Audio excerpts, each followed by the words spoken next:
Hello and welcome again to another episode of One Starfish, where our mission is to help change the world one person or one starfish at a time. As always, make sure to rate, review, subscribe, share. I really appreciate you guys getting the word out. Appreciate you guys listening. I'm excited for our guest today. I just met Jeannie. She's on the East Coast. We just chatted a little bit. She wrote a book that I'm just really excited. We'll make sure we have this stuff in the show notes. It's called 2 Feet In, be living an all-in life. Correct me if I'm wrong on that. But I just like the title of that. She does interior designing. She's doing other stuff. She got into her own business just 4 years ago, which is really cool. So I'm excited for her to touch on that. And single mom raising her daughter, which is also inspiring. So, Jeannie, tell us a little bit about where your story started, where it's gone, and where it's going. Well, thank you, Angela, for having me on your podcast. It's a pleasure. I mean, my story's gone a lot of different directions. At the crux of it, we'll start out with that. I've been divorced twice. I'm a single mom. I got divorced a second time when I was 6 months pregnant with my daughter. So most people don't do that. So that gives you a little inkling into the craziness, and how I lived life 2 feet in. My daughter's now 17. So that love of my life. And then from a career perspective, I spent 22 years in advertising sales, and I ran an advertising team for a public company. I was a vice president of sales. And in January of 2020, I got fired. And that was sort of a huge, smack in the face and a crossroad, because it was right before COVID. And it was also right before I turned 50. And, that was the midlife crisis that hit me really hard. And I had to kind of figure out who I wanted to be when I grow up. And I just, through a lot of work and effort, decided that I wanted to do something I was passionate about, and I wanted to love my job. If I had to work for another 20 years, I really wanted to love it. So I decided to do something crazy and bold and start my own company, which I had never done. I was not an entrepreneur, and also change careers drastically. And so I decided I wanted to become an interior designer and run an interior design firm. So I went back to school for that, did two programs at the same time while I started my business at the same time. And that was about 4 years ago this month. And then about a year and a half ago, I decided I wanted to write a book. So I wrote a memoir about my life called 2 Feet In, Lessons from an All-In Life, to share my journeys and how I approach life, because I think I'm a pretty happy person and I have a really great life. And a lot of people say the way I've approached that and what I've accomplished and manifested and created is really inspiring. So I want to share my story to help inspire others. That's awesome. I love it. So obviously, that was a big change to go from, corporate, a good job, and then yeah, they just lay you off. And that's the thing. If you're listening to this, your job's never secure, so pay Yeah. attention. Yeah. And entrepreneurship is the way to go, in my very strong opinion. But I'm glad people work jobs. So if you work a job, that's good. But when you went to transition, what were some of the obstacles that you had to overcome? And how did you overcome them? Like, do you have people like saying you're an idiot? Like, what are you doing? All of that kind of stuff. Or did you have a lot of support? Yeah, tell us a little bit about that. I would say it was like 50-50. I would say some people are like, that's amazing. And other people are like, okay, yeah, good luck to you. And they're sort of like kind of giving it a like, yeah, she's crazy. I don't want to tell her to her face she's nuts.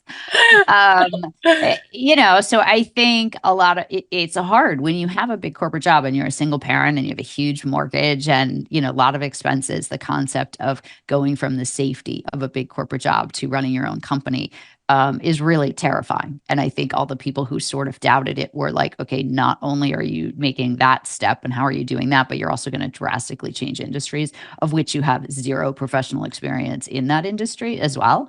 And then there were also all the people who were like, wow, you go, girl. Like, good for you. I don't want to do that, but good for you.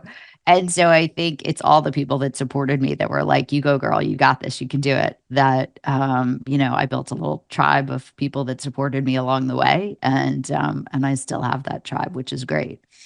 That's awesome. What did you do with the other people that weren't so supportive? It's like for the people that aren't as supportive, you just don't talk to them about what you're doing, is what it comes down to. You talk to them about them and your children. But when you talk to them, you just really don't touch on the business part of it, because it's just something that they can't relate to and they're not supportive. And honestly, they're not that interested. So you just keep your topic of conversations outside of that. And then the challenges and the successes that I was having with my business, I shared with the people that did support the wins and also supported the challenges. I built a network of friends in the interior design business by getting connected through a business coach, and met other designers that I could talk to about my challenges and my struggles, just not only of clients and process and projects and vendors, but also just life. And your heart therapist as an interior designer. You don't realize that till you start. But it's nice just to have other entrepreneurs that you can talk to about your struggles. Hmm. Let's touch on that a little bit. So you mentioned you had a business coach. So you really probably, I'm guessing, correct me if I'm wrong, hadn't really made any money in the industry, and yet you had a business coach. Um, Correct. what inspired you to do that? And what would you say to people that are looking at getting into entrepreneurship? And a common one is like, I can't afford it, we're not making money, all of that kind of stuff. What are your thoughts on that? So I have a lot. I mean, I hire coaches for everything. To be honest, I'm a huge proponent of hiring coaches. I think not only can they bring you skill sets that you don't necessarily have, they can help you learn and grow at a much faster rate. And they can also challenge you to stretch you to places that you couldn't imagine. And so I am incredibly grateful for the coaches that I've had, and they've helped me get to the success that I am at today as a result. Um, so for me, I hired a business coach because I didn't understand anything about the backside of how an interior design business runs and how the industry runs. And I decided very early on I had to figure out how do I make money at this? And in school for interior design, they don't teach you about the backside of the business. And so I really felt like there was a huge void there. And I was like, I'm 50, like I don't have 5 years to figure this out, nor do I have the bankroll to figure this out. So I have to figure out, like, how do I price stuff? How do I create margin? What's the right way to charge for my products and services? How do I handle vendors? When do I decide to, like systems and processes, like when do I outsource? What is a VA, by the way? I had no idea. What is a purchase order? No idea. So I hired a business coach because she brought to the table multiple things. She brought the skill set and the knowledge of how do you run a business? How do you set it up for this industry? She also had a whole mindset component, which I got very drawn to. And she also had a whole community of people that were part of her program that you interacted with every week. And so it was building a network of other designers outside of my geography that I thought, oh, wow, I can really learn from other people, and they'll be willing to share because they're outside of my geography. So we aren't in any competition. And so that's why I hired her. And it was a massive investment at the time, and still would be to me today. It was a huge investment, but I decided if I wanted to grow and wanted to figure out how to really make money, because I was making money, but just not a lot of it. And I was like, how do I get growth? I have to be willing to invest in myself and invest in the business. And that is critical for any entrepreneur. You have to decide how much you're willing to invest in your business. And that's really how much are you willing to invest in you, because you do have to invest. It doesn't come without an investment. That's so good. And, like I said, if you're listening to this, is something I'm pretty passionate about. Yes. And if you're not going to invest in you, how are other people going to invest in you or work with you or hire you or whatever? Like, if you're not worth the investment to yourself, then how are other people thinking you're worth the investment? Man, I love that. So you got into it, and, what are some things that you feel like defined you? I'm going to go back even. You said you were divorced twice. The second one was 6 months pregnant. And decided to leave. What inspired you to leave at that point? Because I feel there's pretty strong reasons. And how did that mindset carry over into your success now? Oh, yeah, that's a great question.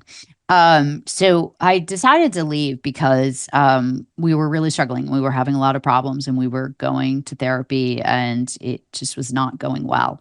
And I had a friend ask me, one of my very close friends, and she said, "Where do you see yourself in 2 years?" And I said, "Oh, we'll definitely be divorced by then." And she said, "Then what are you waiting for?" Yeah. And I was like, "Because I'm 6 months pregnant." She's like, "But if you already know that that's where you're going to go because you don't see this working, what are you waiting for? And it's not going to be any better in 2 years than it is right now." And yes, getting divorced when you're 6 months pregnant is really not what everybody does. That's for sure. And there's a lot of stigma about doing that. And it's very difficult. But at the same time, she was right. And I was like, if I already know that, why am I not going to make the steps now to change my life now? And why am I going to wait 2 years to change my life to make it better? And so that is part of the whole approach of 2 feet in. It's like, what are you waiting for? And when you make a decision, just go all in with that decision and don't allow the chatter and the self-doubt to creep in, because it exists. But I've managed to find through mindset work a way to quiet that chatter. And when I make a decision, I just go all in. And just like, getting divorced or deciding I was going to become an entrepreneur and start my own company, like once I decided that that was the right path for me, like I was all in. I was like, okay, here's the name. Let's find another, like, let's find the resources. Let's get a free business coach from the Small Business Association. Like, let's go back to school. And like, before you know it, in like 3 weeks, I was enrolled in a program and had a business and had a coach and was like off and running, trying to figure it out. Not knowing so many things, but I was like, this is what I'm doing. And this, I'm all in with that path. And so that approach has worked really well for me because I'm able to quiet my mind and not have the negative chatter of, what are you crazy? What, who thinks you can be an interior designer? You don't have any education in that whatsoever. Like, what makes you think you can run an interior design firm in a town? By the way, I live in a very small town and we already have 30 interior designers in my town. So like, what are you thinking? But I'm able to kind of just like quiet that little bird that talks to me like that and just be like, just be quiet. I got it. It's okay. Wow. What are some tangible ways if someone's listening to this and they're like, that bird is like a freaking parrot? Well, how do you quiet that bird? Like, what are some tangible things that someone could start doing to start to gain control of that? Because I think this is huge. Yeah. So I think the first thing is an awareness of the bird, right? So having an awareness that that bird is talking to you and that that bird is actually talking to you all day long. And that chatter that's happening inside yourself of the negative, of the questioning, of the doubt, of the worry for future things that haven't even happened, that is actually happening all day long. And so the first thing is to become aware of that. And so that's really to pay attention to the fact that your mind is talking to you all day. And what is your mind saying? And then once you start to realize that that's happening and you come an awareness for it, then you can start to do things like stopping it from doing that. Mel Robbins has her 5, 4, 3, 2, 1 that she talks about, where you count down like that from 5 when you have a negative thought. And then that gives your brain a chance to like reprogram itself and start over. That is incredibly helpful, to be honest. And so first you have to have an awareness that that is happening. My second favorite thing is journaling and writing down about all the times that things have worked out fine and that the universe has provided for you, and just free form writing. And it can be bullet points, random words. And the more often you do that, the more often you will see, what things do work out. And it helps build the self-confidence that you need to recognize that you can do hard things. And that might be that you have to try doing something hard in a small format before you do something hard in a big format. But you will then realize, like, things do work out okay. Like, I have to have trust and I have to have faith. And if I'm doing something that I'm passionate about and my heart is in the right place with why I'm doing it and my intentions are good, then it will work out. And it does. It does. It always works out in some way. So it's having a little faith in it as well, and faith in yourself. Have you always had faith in yourself, or what did you do to No. build that? Oh, no. Oh, no, no, no, no, no. No, not at all. I think it was over time that compounded over time after I saw, like, I took some risks and I went and got divorced the first time, and seeing that, that didn't work out exactly as I thought it would work out, that path, but yet being able to reflect backwards and seeing afterwards that, that did work out okay. So, I think a lot of it is just looking back and reflecting on my life and making an awareness of the fact that things did work out okay. And then that helped give me that self-confidence that it would work out okay. But I'm human, like everyone. Like, don't get me wrong. Like, I have self-doubt all the time. I have imposter syndrome all the time. So I'm constantly working on that, to, overcome that, because fear exists. I'm an entrepreneur, but any entrepreneur is scared to death all the time. That's just part of what we do. Because it's scary, but at the same time, it's invigorating and exciting, and it's like so energizing and so creative, and it's wonderful. So I just think a lot of it goes back to the same thing about it's awareness. Same thing with the bird. It's awareness. And when you're aware, then you can have more control about how your brain thinks and how you think about yourself. That's good. I love that. So what were some tangible things that have helped you, build the faith? Like you said, you did, you would do things and you see that works. Was there anything else? Like, has it been really, I mean, you talked about associations, we've talked about, building the confidence? Is there anything else that you just think that has been really helpful for you? I think, I have an approach to inner wellness and to making myself a priority that I didn't have when I was working in corporate America. I always Mhm. exercised, and that is true. But I think after I got fired, I realized how that job was physically killing me. And Mm, so I really have made a conscious change to make my wellness important. And so, I used to sleep 5 hours a day. Well, now I sleep eight. And that's great. And people are like, you get 8 hours of sleep. I'm like, I do, because you know what? I prioritize that for myself because that's what's required in order for me to function at a high level during the day. And so I make that a priority. I make exercising every day a priority. I meditate, I journal, I have a morning routine. And so I do a lot of things to take care of myself. I cook all the time. I eat all organic and really healthy. And what mm, I found is by doing those things and taking care of me, I have more energy and the ability to think more clearly. I can take on more work. I'm way more productive with my time. And I'm also just a much more pleasant person to be around. Also, like my energy is just so much better. And so, and I can handle the stress of my clients in such a better fashion as a result, where I think before I didn't realize it, but I like ran around like so tense and so tight all the time because the stress was so, so high. And I always used to say, you know what? The stress of a job like the one I had is really high, but that's what I get paid for. I get paid to manage that stress.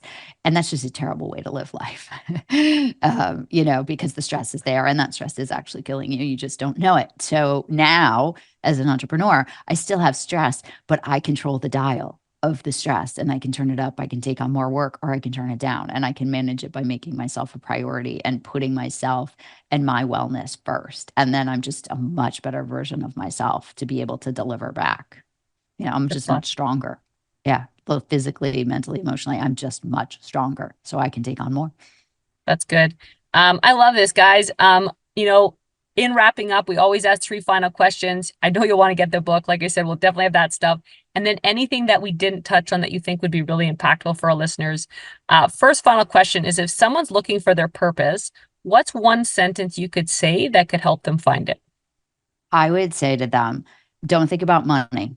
Think about what excites you. And if you could spend your days doing anything that excites you, that also gives back to other people, that's where you're going to find your purpose. Don't think about the money. Think about what excites you, Okay, and then you'll find it. I love it. Number two is what's a favorite quote and why? Oh, I have this one on my desk. So it's life isn't about waiting for the storm to pass. It's about learning to dance in the rain. And I have this in my office. I have it in my kitchen. And I think it's just a really good reminder that a lot of times we're like, I'll do this when. It's not about I will do this or when this happens, then I will be. It's not about that. It's Mm, about learning to live in the present. And it might be pouring rain, and that's okay. You need to learn how to live with that. And then that, because that is your present. And if you're always looking for the win and the future and the clear sunny days, that is not the right way to approach life. You need to be able to be present and figure out how to be really content and have inner peace in the present. good. I love that. And third and final question, what's one word or sentence you want on your gravestone? One with the universe. Hmm. All right, One cool. of my favorites. So you run into someone in a coffee shop and they're like, they listen to this and they're, believing in themselves and taking the leap and trying to go 2 feet in and all the things. Is there something that we didn't touch on that you think would be really impactful for our listeners? There is one thing, and I've realized this over the last year and a half. So I think it's really important, and people say they see this when they interact with me and meet me in person. And I think we are all looking for what we call happy. And I've stopped looking for happy. What I've started working on Mm, is finding inner peace. And I've found that inner peace is so much more powerful for me in my life than just happy because mm, life ebbs and flows. So just like my quote goes, like you have to learn how to dance in the rain. Like we have ups and downs and regular life is going to happen. And so there are going to be days that you're not happy. That is just reality. But if you can find a sense of inner peace, and to me, inner peace is about accepting yourself in the time and the space and where you are today. And if you have that inner peace, it creates an energy that, it is a superpower and it makes it so you can take on anything and you can deal with happy and also unhappy because that is life. So I'd say search for the inner peace because that's the key. Man, I gotta agree with that. Guys, I know you'll want to share this. This is inspiring. If you're, dealing with getting laid off or midlife, whatever things, share this with people that are doing the same. And you can do anything you want. You can decide at any time to revamp your life is kind of what I got out of this. And yes, definitely get the book and all the things. If you have to reach out to Jeannie, I know she'd be super happy to connect with you. Let's go out there. Let's change the world one person or one starfish at a time. If we can change one life at a time together, we can change the world. Thanks for being on.